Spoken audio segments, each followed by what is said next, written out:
السلام علیکم ورحمۃ اللہ وبرکاتہ۔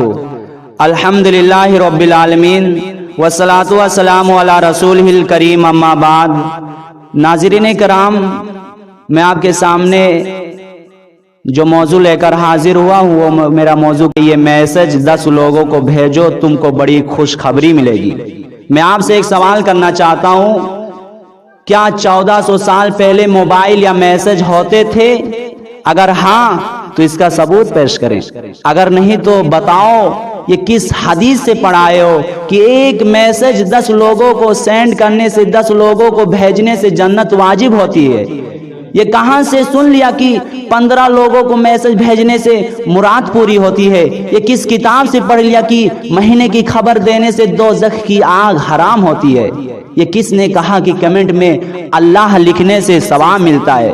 ناظرین کرام، جتنی ٹیکنالوجی بڑھتی جا رہی ہے اتنی ہی جہالت زیادہ ہوتی جا رہی ہے۔ آج کل تو لوگ روزہ، نماز، حج، قرآن مجید کو چھوڑ کر میسج بھیج کر جنت واجب کروا رہے ہیں اور دوزخ کی آگ حرام کروا رہے ہیں۔ کبھی گھروں میں پرچہ بھیج دیتے ہیں کہ یہ پرچہ 10 گھروں میں فوٹو کاپی کر کے بھجوا دو، آپ کو بہت بڑی خوشی ملے گی، اگر نہ کیا تو غم ملے گا۔ اے میرے اللہ، یہ کیسے پڑھے لکھے لوگ ہیں جو جہالت کی دلدلوں میں دھسے جا رہے ہیں۔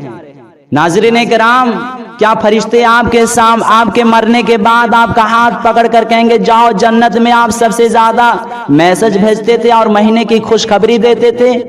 کیا قبر میں سانپ اور بچھو کے سامنے آپ کے میسج دیوار بن کر کھڑے ہوں گے؟ آپ سے یہی میں گزارش کرنا چاہتا ہوں، جس گناہ کو آپ کر رہے ہیں اس کو آگے نہ بھیجو۔ ہندوستان میں ایک یا 2 نہیں بلکہ ہزاروں قادیانی موجود ہیں جن کو ہم روز آس پاس دیکھتے ہیں۔ یہ سب قادیانوں کی چالیں ہیں جو روز بروز مسلمان کو آپس میں چھوٹی باتوں سے الجھاتے رہتے ہیں، مگر آپ کو معلوم نہیں رہتا ہے۔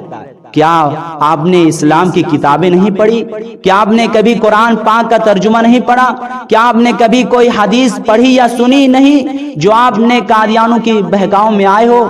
نبی صلی اللہ علیہ وسلم کی قسم ڈال کر میسج آگے سینڈ کرنے والا قادیانی کا سب سے بڑی ہتھیار بڑی تیزی سے سفر کر رہا ہے، جس کا نشانہ 80% ہندوستانی مسلمان بن چکے ہیں۔ اگر جنت واجب کروانے کا سچ میں شوق ہے تو آؤ، 5 وقت کی نماز اس کا آسان حل ہے اور قرآن پاک جنت میں پہنچانے کا ذریعہ ہے۔ اللہ پاک دنیا کے سبھی مسلمانوں کو ہدایت عطا فرمائے اور اتنی سمجھ عطا فرمائے کہ وہ قادیانوں کی بہکاؤ میں نہ آ سکیں۔